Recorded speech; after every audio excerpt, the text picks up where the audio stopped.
வணக்கம். ஜெயா பிளஸ் செய்திகளுக்காக சுகன்யா மனோகரன். செய்திகளை விரிவாக பார்ப்பதற்கு முன்னதாக தலைப்புச் செய்திகளை பார்க்கலாம்.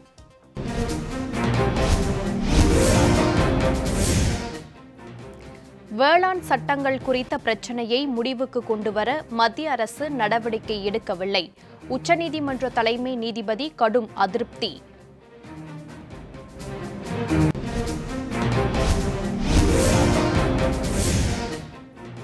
வேளாண் சட்டங்களை திரும்பப் பெற வாய்ப்பில்லை.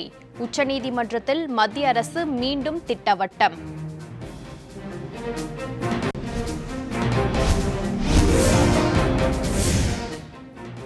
புரட்சித் தலைவர் டாக்டர் எம்ஜிஆரின் 104வது பிறந்த நாள்.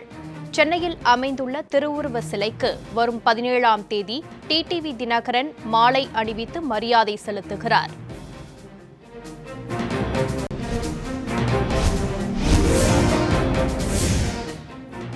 அரசியலுக்கு வர இனியும் என்னை வற்புறுத்தி வேதனைக்கு உள்ளாக்க வேண்டாம். ரசிகர்களுக்கு நடிகர் ரஜினிகாந்த் வேண்டுகோள்.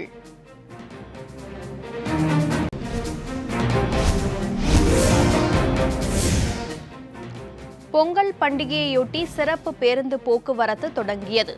வெளியூர் பேருந்து நிலையங்களுக்கு செல்ல இன்று முதல் 3 நாட்களுக்கு மாநகர பேருந்துகள் 24 மணி நேர இயக்கம்.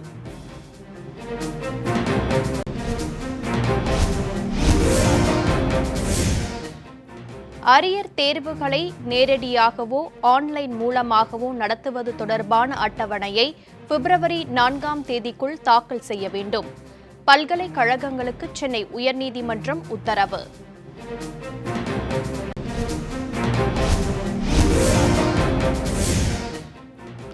லஞ்ச புகாரில் சிக்கிய மாசு கட்டுப்பாட்டு வாரிய அதிகாரி பாண்டியனின் சொந்த ஊரில் லஞ்ச ஒழிப்புத்துறை அதிரடி சோதனை. அதிகாலை முதல் நடைபெற்ற சோதனையில் முக்கிய ஆவணங்கள் சிக்கியதாக தகவல்.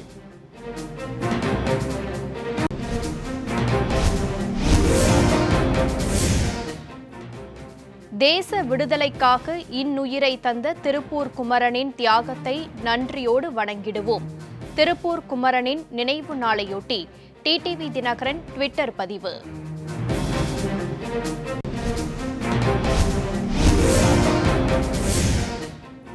யாழ் பல்கலைக்கழகத்தில் முள்ளிவாய்க்கால் நினைவு தூண் இடிக்கப்பட்டதற்கு எதிர்ப்பு.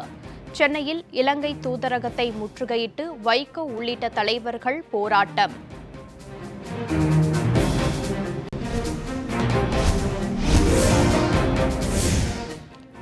கோவை அருகே தனியார் மருத்துவ கிடங்கில் ஏற்பட்ட பயங்கர தீ விபத்து.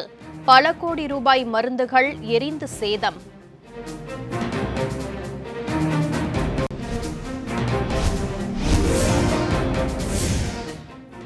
யாழ்ப்பாணம் பல்கலைக்கழகத்தில் மீண்டும் முள்ளிவாய்க்கால் நினைவிடம் அமைக்க ஏற்பாடு. துணைவேந்தர் அனுமதி அளித்ததால் இன்று அடிக்கல் நாட்டல்.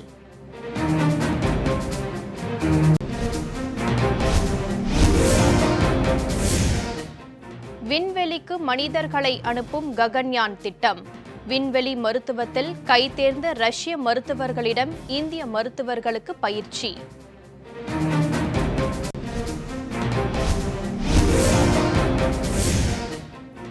எல்லையில் ஊடுருவிய சீன வீரர் ஒப்படைப்பு. இந்திய ராணுவம் தகவல்.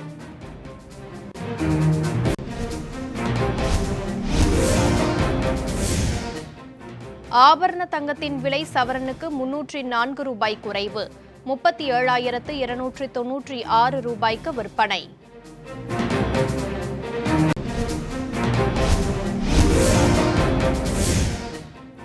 வளிமண்டல மேலடுக்கு சுழற்சி காரணமாக தமிழகத்தில் 24 மணி நேரத்தில் 19 மாவட்டங்களில் கனமழை பெய்யும்.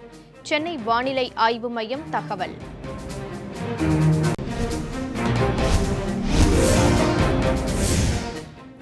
இந்திய வீரர்களின் சிறப்பான பேட்டிங்கால் டிராவில் முடிந்தது சிட்னி டெஸ்ட் கிரிக்கெட். வெற்றிக்காக போராடிய ஆஸ்திரேலியா ஏமாற்றம்.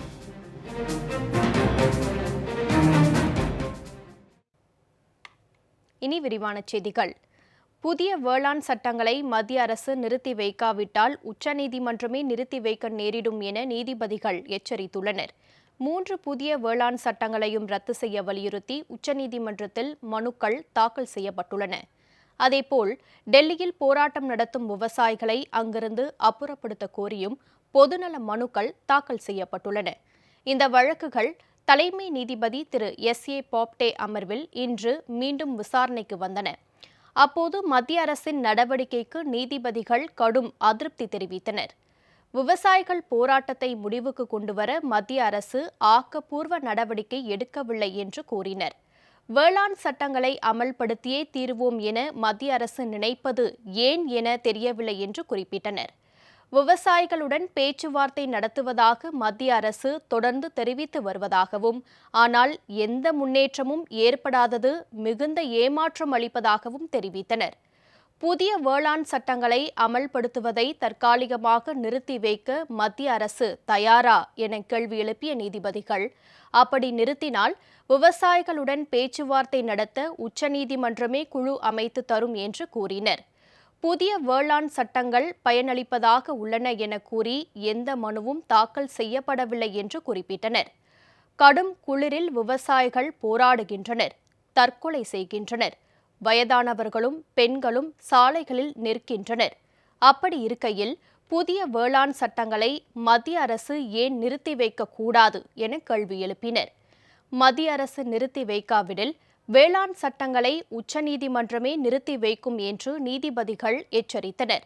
அகிம்சை வழியில் விவசாயிகள் போராட்டத்தை தொடர்வதாகவும், போராட்டத்தை மேலும் தொடர விரும்பினால் அவர்கள் தொடரலாம் என்றும் நீதிபதிகள் தெரிவித்தனர். புரட்சி தலைவர் டாக்டர் எம்ஜிஆரின் 104வது பிறந்த நாளையொட்டி வரும் 17ஆம் தேதி சென்னை அண்ணா சாலையில் அமைந்துள்ள அவரது திருவுருவ சிலைக்கு அம்மா மக்கள் முன்னேற்றக் கழக பொதுச் செயலாளர் திரு டிடிவி தினகரன் மாலை அணிவித்து மரியாதை செலுத்துகிறார். அம்மா மக்கள் முன்னேற்றக் கழக தலைமை கழகம் இன்று வெளியிட்டுள்ள அறிவிப்பில், ஏழை மக்களின் இதய நாயகர், எத்தனை ஆண்டுகள் ஆனாலும் ஏழைகளின் நெஞ்சங்களில் நீக்கமற நிறைந்திருப்பவர், சாதாரண மக்களின் மேம்பாட்டிற்காகவும் அனைவரும் கல்வியில் உயர்வு பெறுவதற்காகவும் அற்புதமான திட்டங்களை கொண்டு வந்த பொன்மனச் செம்மல் புரட்சித் தலைவர் டாக்டர் எம்ஜிஆரின் 104வது பிறந்த நாள் வரும் 17ஆம் தேதி ஞாயிற்றுக்கிழமை அன்று கொண்டாடப்படுவதாக தெரிவிக்கப்பட்டுள்ளது. அன்றைய தினம் காலை 11 மணிக்கு சென்னை அண்ணா சாலையில் அமைந்துள்ள புரட்சித் தலைவரின் திருவுருவ சிலைக்கு கழக பொதுச் செயலாளர் திரு டிடிவி தினகரன் மாலை அணிவித்து மரியாதை செலுத்தவிருப்பதாக தலைமை கழகம் தெரிவித்துள்ளது. இந்த நிகழ்விற்கு தலைமை கழக நிர்வாகிகள், மாவட்ட கழக செயலாளர்கள், நிர்வாகிகள், அனைத்து சார்பு அணிகளின் செயலாளர்கள், நிர்வாகிகள், பகுதி, ஒன்றிய, நகர, பேரூர், வட்ட, ஊராட்சி மற்றும் கிளை கழக நிர்வாகிகள், கழக தொண்டர்கள், பொதுமக்கள் என அனைவரும் போதிய சமூக இடைவெளியுடன் முகக்கவசம் அணிந்து கலந்து கொள்ள வேண்டும் என கேட்டுக் கொள்ளப்பட்டுள்ளது. இதனைத் தொடர்ந்து வரும் 18ஆம் தேதி முதல் தமிழகம், புதுச்சேரி மற்றும் கர்நாடகாவில் உள்ள அனைத்து ஊர்களிலும் புரட்சி தலைவர் எம்ஜிஆரின் பிறந்தநாளையொட்டி தெருமுனை பிரச்சார கூட்டங்களையும், ஏழை எளியோருக்கான நலத்திட்ட உதவிகள் வழங்கும் நிகழ்ச்சிகளையும் கழகத்தினர் சிறப்புற நடத்திட வேண்டும் என தலைமை கழகம் கேட்டுக் கொண்டுள்ளது. பட்டி தொட்டிகளில் எல்லாம் நடைபெற உள்ள இந்த நிகழ்ச்சியினை மாவட்ட கழக செயலாளர்களும் மாவட்ட சார்பணி செயலாளர்களும் ஒருங்கிணைந்து நடத்திடுவதுடன் இதய தெய்வம் புரட்சி தலைவி அம்மாவின் உண்மையான நல்லாட்சியை தமிழகத்தில் மீண்டும் ஏற்படுத்திட புரட்சி தலைவரின் பிறந்த நாளில் உறுதி ஏற்றிடுவோம் என்றும் அம்மா மக்கள் முன்னேற்றக் கழக தலைமை கழகம் தெரிவித்துள்ளது.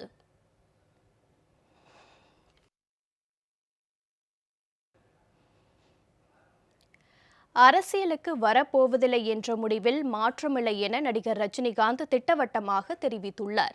நடிகர் ரஜினிகாந்த் இன்று வெளியிட்டுள்ள அறிக்கையில், ரஜினி மக்கள் மன்ற பொறுப்பில் இருப்பவர்கள் மன்றத்திலிருந்து நீக்கப்பட்டவர்களுடன் இணைந்து தான் அரசியலுக்கு வருவது பற்றி மறுபரிசீலனை செய்ய வேண்டும் என்று சென்னையில் ஒரு நிகழ்ச்சியை நடத்தியதாகவும், நிகழ்ச்சியை கட்டுப்பாட்டுடனும் கண்ணியத்துடனும் நடத்தியதற்கு பாராட்டுகள் என்றும் குறிப்பிட்டுள்ளார். இருந்தபோதிலும் தலைமையின் உத்தரவையும் மீறி நிகழ்ச்சியை நடத்தியது வேதனை அளிப்பதாகவும் தெரிவிக்கப்பட்டுள்ளது. தான் ஏன் அரசியலுக்கு வரவில்லை என்பதற்கான காரணங்களை ஏற்கனவே விரிவாக விளக்கியுள்ளதாகவும் அந்த முடிவில் மாற்றமில்லை என்றும் அவர் தெரிவித்துள்ளார். இதற்கு பிறகும் தன்னை அரசியலுக்கு வர வேண்டும் என்று ரசிகர்கள் வலியுறுத்த வேண்டாம் என்றும் தன்னை வேதனைக்கு உள்ளாக்க வேண்டாம் என்றும் நடிகர் ரஜினிகாந்த் தனது அறிக்கை மூலம் கேட்டுக் கொண்டுள்ளார். பொங்கல் பண்டிகையை முன்னிட்டு வெளியூர் செல்லும் பயணிகளின் வசதிக்காக சிறப்பு பேருந்துகள் தொடங்கப்பட உள்ளன. பொங்கல் பண்டிகையொட்டி இன்று முதல் 3 நாட்களுக்கு சிறப்பு பேருந்துகள் இயக்கப்படும் என்று தமிழக அரசு அறிவித்திருந்தது. அதன்படி தற்போது பேருந்து போக்குவரத்து தொடங்கியுள்ளது. தினசரி இயக்கக்கூடிய 2050 பேருந்துகளுடன் நாளொன்றுக்கு 4078 பேருந்துகள் என 3 நாட்களுக்கு ஒட்டுமொத்தமாக சென்னையிலிருந்து வெவ்வேறு ஊர்களுக்கு 16,221 பேருந்துகள் இயக்கப்படுகின்றன. சென்னையிலிருந்து மாதம்பரம் புதிய பேருந்து நிலையம், KK நகர் மாநகர போக்குவரத்து கழக பேருந்து நிலையம், தாம்பரம் அறிஞர் அண்ணா பேருந்து நிலையம், தாம்பரம் ரயில் நிலைய பேருந்து நிறுத்தம், பூந்தமல்லி பேருந்து நிலையம், கோயம்பேடு பேருந்து நிலையம் ஆகிய 6 இடங்களில் சிறப்பு பேருந்துகளை இயக்க ஏற்பாடு செய்யப்பட்டுள்ளது.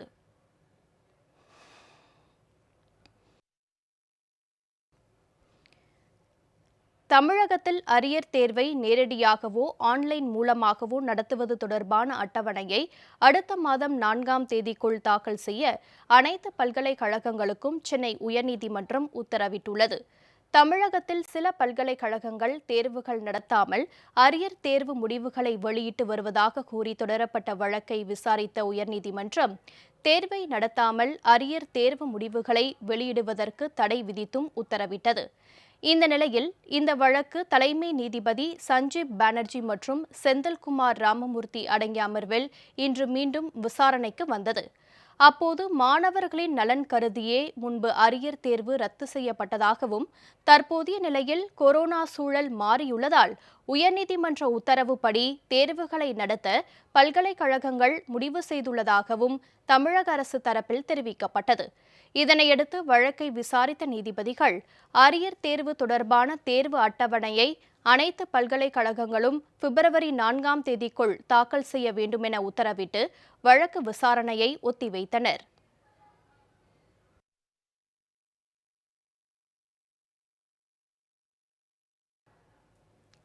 லஞ்ச புகாரில் கைது செய்யப்பட்டு மாசு கட்டுப்பாட்டு வாரிய அதிகாரி பாண்டியனின் சொந்த ஊரான புதுக்கோட்டையில் உள்ள அவரது வீட்டில் லஞ்ச ஒழிப்புத்துறையினர் இன்று சோதனை நடத்தினர். சென்னையில் மாசு கட்டுப்பாட்டு வாரிய அதிகாரியாக பணிபுரிந்த பாண்டியன் மீது எழுந்த லஞ்ச புகார் தொடர்பாக லஞ்ச ஒழிப்பு போலீசார் அண்மையில் நடவடிக்கை மேற்கொண்டனர். சென்னையில் உள்ள பாண்டியன் அலுவலகம் மற்றும் வீடுகளில் நடத்தப்பட்ட சோதனையில் 1,37,00,000 ரொக்கம் மற்றும் தங்க நகைகள், சொத்து ஆவணங்கள் கைப்பற்றப்பட்டன. இந்த நிலையில் பாண்டியனின் சொந்த ஊரான புதுக்கோட்டை திருமயம் கோட்டை பகுதியில் உள்ள அவரது வீட்டில் சென்னை லஞ்ச ஒழிப்புத்துறையினர் மற்றும் புதுக்கோட்டை வருவாய் அதிகாரிகள் இன்று அதிகாலை முதல் சோதனை நடத்தினர். இந்த சோதனையில் முக்கிய ஆவணங்கள் சிக்கியதாக கூறப்படுகிறது.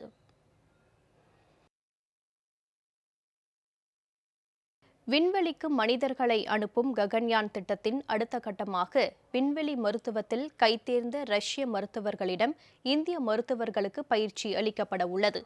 விண்வெளி மருத்துவம் என்பது விண்வெளி பயணம் மேற்கொள்ளும் வீரர்களுக்கு அப்பயணத்தின் போதும் விண்வெளி சென்றடைந்த பின்னரும் உடலில் ஏற்படக்கூடிய பாதிப்புகளை கண்டறிந்து அவற்றை சீர் செய்யும் பணியாகும்.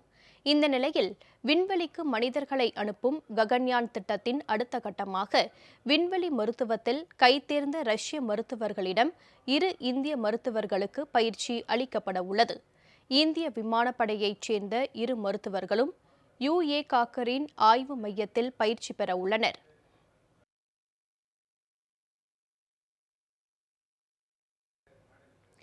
வளிமண்டல மேலடுக்கு சுழற்சி காரணமாக தமிழகத்தில் 24 மணி நேரத்தில் 19 மாவட்டங்களில் மழை பெய்ய வாய்ப்புள்ளதாக சென்னை வானிலை ஆய்வு மையம் தெரிவித்துள்ளது.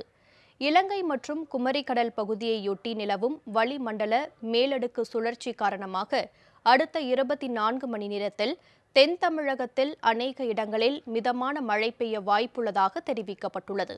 ராமநாதபுரம், விருதுநகர், திருநெல்வேலி, தூத்துக்குடி மாவட்டங்களில் ஓரிரு இடங்களில் இடியுடன் கூடிய கன முதல் மிக கனமழையும், கன்னியாகுமரி, தேனி, புதுக்கோட்டை, சிவகங்கை, மதுரை மாவட்டங்களில் ஓரிரு இடங்களில் கனமழையும் பெய்யும் என வானிலை மையம் தெரிவித்துள்ளது.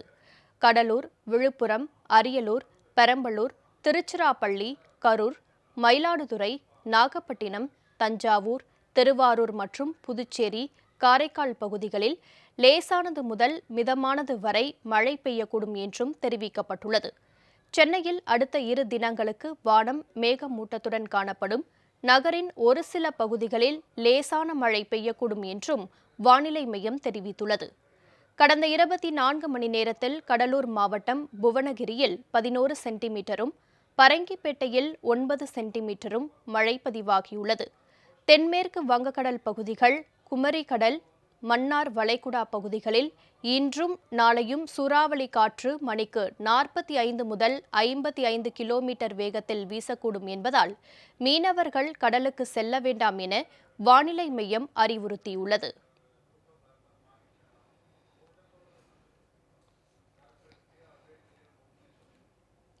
ஆஸ்திரேலியா, இந்தியா இடையே சிட்னியில் நடைபெற்ற பரபரப்பான 3வது டெஸ்ட் கிரிக்கெட் போட்டி யாருக்கு வெற்றி தோல்வியின்றி டிராவில் முடிந்தது.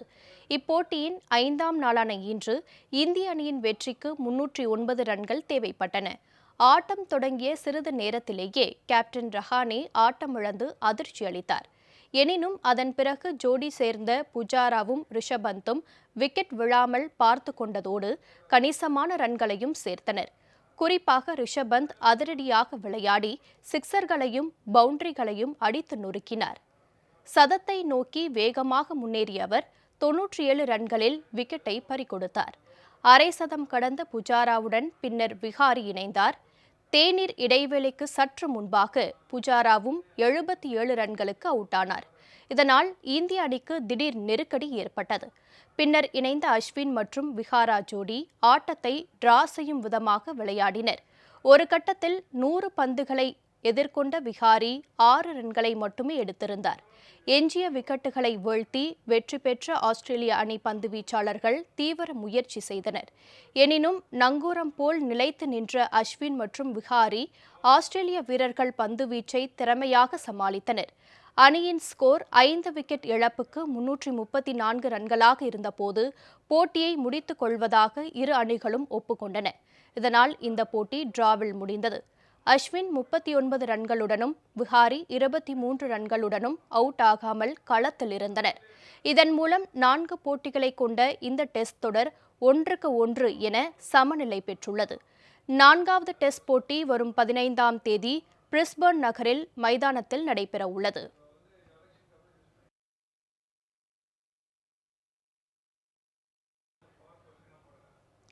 கோவையில் தனியார் மருந்து கிடங்கில் ஏற்பட்ட பயங்கர தீ விபத்தில் பல கோடி ரூபாய் மதிப்பிலான மருந்துகள் எரிந்து சேதமடைந்தன. சிங்காநல்லூர் உழவர் சந்தை அருகே பிரபல மருந்து கடைக்கு சொந்தமான கிடங்கு உள்ளது. அங்கு மருந்துகள் மொத்தமாக இருப்பு வைக்கப்பட்டு வெளிமாநிலங்களாக செயல்பட்டு வரும் அந்த நிறுவனத்திற்கு சொந்தமான கடைகளுக்கு அனுப்பி வைக்கப்படுவது வழக்கம். இந்த நிலையில் அதிகாலை 3 மணி அளவில் கிடங்கிலிருந்து கரும்புகை வெளியேறியது. சிறிது நேரத்தில் மளமளவென குடோன் முழுவதும் தீ பரவியது.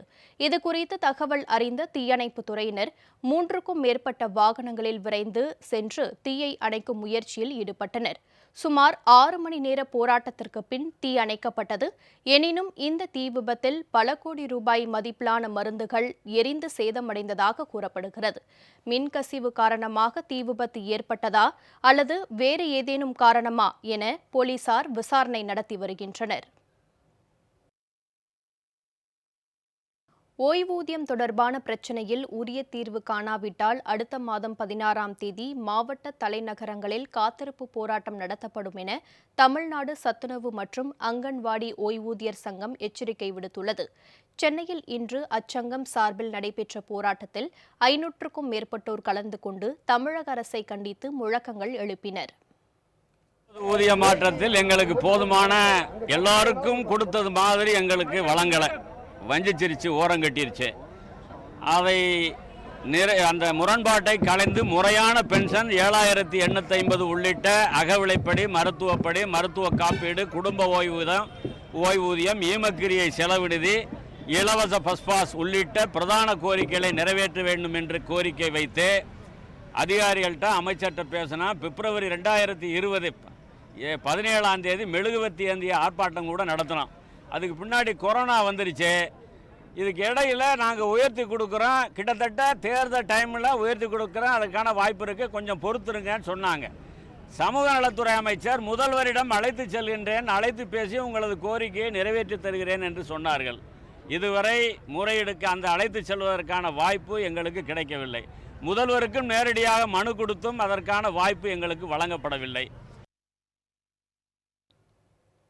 சுதந்திர போராட்ட வீரர் தியாகி திருப்பூர் குமரனின் 89வது நினைவு தினத்தை முன்னிட்டு அவரது நினைவு இடத்தில் தமிழ்நாடு சுதந்திர போராட்ட வீரர்கள் மற்றும் வாரிசுகள் சமிதி, தியாகி திருப்பூர் குமரன் அறக்கட்டளை சார்பில் தியாகிகள், பொதுமக்கள் மலர்தூவி மரியாதை செலுத்தினர். திருப்பூர் குமரனின் நினைவிடத்தை முறையாக பராமரிக்க வேண்டும் என்றும் அவர்கள் கோரிக்கை வைத்தனர். இந்த இடம் அவர் சுதந்திரத்திற்காக கொடிகாத்து இதே இடத்துல மண்டை உடைஞ்சு ரத்தம் சிந்தின ஒரு தியாகம் பண்ண இடம். இந்த புனிதமான இடத்த எல்லாருமே மதித்து கௌரவிக்கணும், அஞ்சலி செலுத்தணும். அப்படிப்பட்ட இடத்த மாநகராட்சி நிர்வாகமும் மாவட்ட நிர்வாகமும் இன்னும் கொஞ்சம் நல்ல முறையில் சிறப்பாக பராமரித்து இந்த இடத்த ஒரு நினைவு சின்னமாக உருவாக்குறதுக்கான முயற்சியை மேற்கொள்ளணும்னு சுதந்திர போராட்ட வீரர்கள் சமிதியின் சார்பில் இந்த நேரத்தில் அரசாங்கத்துக்கு எங்களுடைய கோரிக்கையை முன்வைக்கிறோம். தன்னுடைய உயிர் நீத்த அந்த இதையை வருங்கால சன்னதி தெரிஞ்சுக்கிற அளவுக்கு இன்னும் இந்த நம்மளுடைய திருப்பூர் மாநகரமோ இல்லை தமிழ்நாடு கவர்மெண்ட்டோ இல்லை திருப்பூர் மாநகராட்சியோ இது எதுவுமே எடுத்துக்க மாட்டேங்குது. ஏன்னு கேட்டிங்கன்னா இருக்கிற இடம் எப்படின்னு பார்த்தீங்கன்னா ஒரு சின்ன ஒரு இடமா தெரியுது. அது என்னன்னா ஒரு நினைவு ஸ்தூன் மாதிரியோ இல்லாட்டி ஒரு மக்கள் மத்தியில் ஒரு கண்ணுக்கு படுற மாதிரி அந்த தியாகியினுடைய நினைவு போற்ற மாதிரியும் வருங்கால சன்னதி அத்தனை பேரும் இந்த பார்த்த இடத்துல இது தியாகி திருப்பூர் குமரன் அடிபட்ட இடம்னு தெரிஞ்சுக்கிற அளவுக்கு இந்த திருப்பூர் குமரனுடைய இந்த நினைவு நாளில் நாங்கள் ஒரு கோரிக்கை வைக்கிறோம். தூத்துக்குடி மாவட்டத்தில் தொடர் மழையால் உப்பளங்கள் நீரில் மூழ்கி உப்பு உற்பத்தி பாதிக்கப்பட்டுள்ளதால் அதன் விலை அதிகரித்துள்ளது. தூத்துக்குடி மாவட்டத்தில் கடந்த 1 மாத காலமாக தொடர்ந்து மழை பெய்ததால் உப்பளங்களில் மழைநீர் தேங்கியது. இதனால் உப்பு உற்பத்திக்கான ஆயத்த பணிகள் பாதிக்கப்பட்டன. இந்த நிலையில் கடந்த 2 நாட்களாக மீண்டும் மழை பெய்ததால் உப்பளங்கள் மழைநீரில் மூழ்கின. உப்பளங்களில் தேங்கிய மழைநீரை வடிய வைக்க முடியாத சூழல் ஏற்பட்டுள்ளதால் உப்பு உற்பத்தி தொடங்க இன்னும் 2 அல்லது 3 மாதங்கள் வரை ஆகும் என்று கூறப்படுகிறது. இந்த நிலையில் தூத்துக்குடி உப்பு சந்தையில் 1000 ரூபாய்க்கு விற்கப்பட்டு வந்த 1 டன் உப்பு தற்போது 1600 ரூபாய் முதல் 1800 ரூபாய் வரை விற்பனை செய்யப்படுகிறது.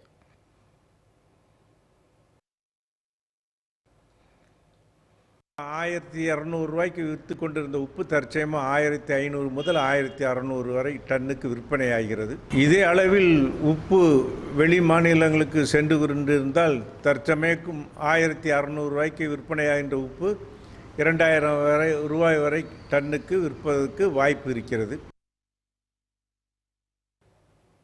மதுரை மாவட்டம் அலங்காநல்லூர் அருகே அபூர்வ மலராக கருதப்படும் விருச்சிப்பூ நன்கு விளைந்துள்ளதால் விவசாயிகள் மகிழ்ச்சி அடைந்துள்ளனர். அலங்காநல்லூர் அருகே கொண்டையம்பட்டி கிராமத்தைச் சேர்ந்த விவசாயி தாதகவுண்டன் தனது 10 ஏக்கர் நிலத்தில் இறை வழிபாட்டிற்கு மட்டுமே பயன்படும் விருச்சிப்பூவை பயிரிட்டுள்ளனர். இந்த பூ நடவு செய்யப்பட்டு ஓராண்டுக்கு பின்னரே விளைச்சல் தரும் என்றும் அதிக மழை மற்றும் வெயிலை தாங்கும் கொண்டது என்றும் விவசாயிகள் தெரிவித்துள்ளனர். குறைந்த அளவில் தண்ணீர் இருந்தாலும் தேவையான மகசூல் கிடைக்கும் என்றும் உற்பத்தி செலவு மிகவும் குறைவு என்றும் கொரோனா காலத்திலும் நல்ல வருமானம் கிடைப்பதாகவும் விவசாயிகள் கூறுகின்றனர். அலங்காநல்லூர், உசிலம்பட்டி பகுதிகளில் சில குறிப்பிட்ட இடங்களில் இந்த விருச்சிப்பூ விளைகிறது. நார்மலான வருமானம் தரக்கூடியதே. மழை காலத்தில் கொஞ்சம் கூட வருமானம் கிடைக்கும், வெயில் காலத்தில் கொஞ்சம் வருமானம் கம்மியாக கிடைக்கும். ஆனால் தண்ணி இதுக்கு ரொம்ப அதிகமாக செலவழியாது. மற்றபடி பராமரிப்பு செலவு கொஞ்சம் கம்மி. நம்ம எடுப்பு கூலி ஒன்று தான், மற்றபடி களை எடுப்பு கொள்றதெல்லாம் இல்லாமல் நம்ம சொட்டு நீர் போட்டிருக்க வாசி எங்களுக்கு அந்த கொஞ்சம் செலவு மிச்சமாக இருக்குது. அதை வச்சு கொஞ்சம் நட்டு பராமரிச்சுக்கிட்டு இருக்கோம். செய்திகள் நிறைவடைந்தன. அடுத்தடுத்த நிகழ்வுகளுக்கு தொடர்ந்து இணைந்திருங்கள் ஜெயா பிளஸ் தொலைக்காட்சியுடன்.